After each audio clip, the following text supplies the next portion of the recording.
Hello mga ka-GGT, nagbabalik naman ang ating kwento aswang. Tungayan niyo ang kwento na to, hango ito sa totoong buhay. Nangyari ito sa mga kaibigan ng tito ko.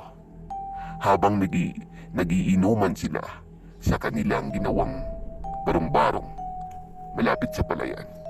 Habang masaya ang kanilang tawa at biglang may naglagabong sa kanilang harapan. At nilabas nila ito.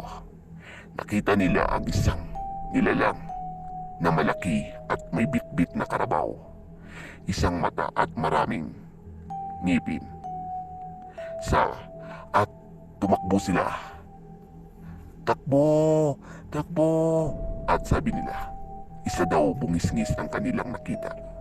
Dahil isang mata at parang nangingisi at kumukuha ng karabaw.